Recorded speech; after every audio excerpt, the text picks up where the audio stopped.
La ville de Vienne, ses mansardes, le ciel au-dessus. Schubert vient de finir sa 6e symphonie, après plusieurs jours d'un labeur acharné. Épuisé mais joyeux, il ouvre la fenêtre de sa chambre, il s'y accoude et contemple depuis le dernier étage de la maison centenaire le spectacle étourdissant de la vie. Il plonge aussitôt dans un état d'exaltation, mais aussi méditation.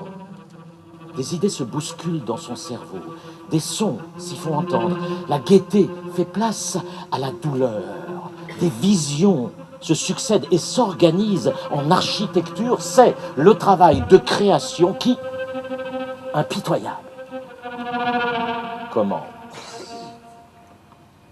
Ce que voit et entend Schubert.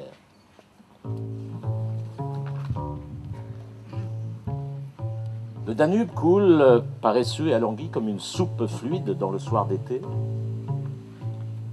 Scintillement de lucioles. Il est extrêmement douloureux d'être en même temps vivant et seul. Des jeunes filles parées de leurs meilleurs atours rient et bavardent au bras de fringants cavaliers. Toutes sortes d'équipages montent et descendent le Prater, vont jusqu'à la Schwedenplatz, la foule bariolée arpente le Schubert-Ring, entre et sort des cafés, des music-halls, des tavernes, la bière coule à flot, des lambeaux de musique s'échappent de partout, allégresse, joie, liesse, l'émotion et l'écriture comme des formes qui se structureraient d'elles-mêmes, qui choisiraient elles-mêmes leur style, leur temps, leur décor, leur ironie. Hein? As-tu compris ce que je veux dire? Le comprends-tu en ce moment même? Non, tu ne le comprends pas. Si on pouvait résumer en quelques lignes cette lecture qui ouvre l'inauguration de la mousson d'été.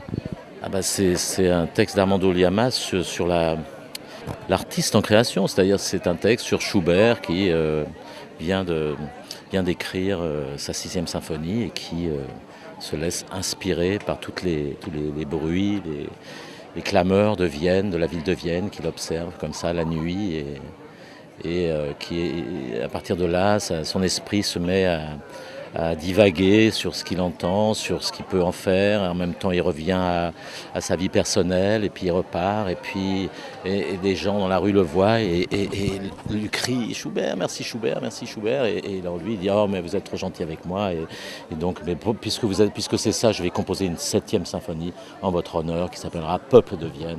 Et voilà, c'est juste ce processus, l'artiste face à son œuvre et à ce moment qu'est la création. C'est Schubert le musicien. L'attroupement grandit, devient compact, déborde la Nestroy-Platz, envahit les rues adjacentes, la rumeur enfle, s'ébroue, prend forme de chœur. Schubert! Vive Schubert!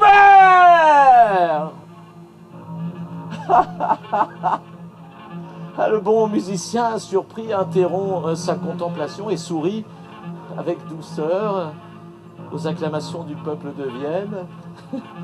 Un geste amical de Schubert diffuse des ondes de silence dans la foule, comme des vagues qui s'estompent sur la grève.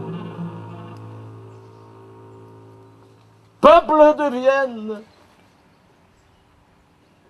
Il y a à peine 20 minutes, je venais de finir ma 6e symphonie. Heureux de ma tâche, j'ai ouvert la fenêtre et j'ai contemplé la nuit autrichienne. J'ai entendu votre joie se déployer sous les astres. Je vous ai vu et entendu à l'œuvre, autant dans le plaisir et l'insouciance que dans le labeur et l'activité. Vos clameurs montèrent jusqu'à moi et je les ai entendus.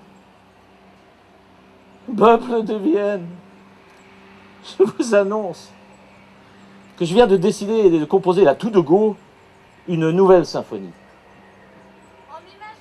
Attendez, ce sera là, c'est bon, oui, bon,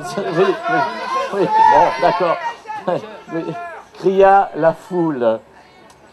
Die sind nur Kinder, dachte Schubert. Ce ne sont que des enfants, pensa Schubert. Er lächelte. Il sourit. Cette 7e symphonie, en mi majeur, recueillera toute votre joie, toute votre existence, exprimera la magie somptueuse de votre âme, de vous, qui êtes mon peuple, mon brave peuple de la ville de Vienne. Elle s'appellera Peuple de Vienne. Et elle vous sera dédiée. Vous pouvez partir maintenant. Je vais me mettre au travail. La foule cria « Merci, Schubert !» Dans très peu de temps, comme ça, il faut se pénétrer de certains textes, de tous ces textes, travailler assez rapidement et être en état d'ébullition un peu permanente comme ça. Et c'est vrai que, oui, alors ça c'est aussi un travail de création d'un autre type, mais qui est intense, en tout cas, ça c'est sûr.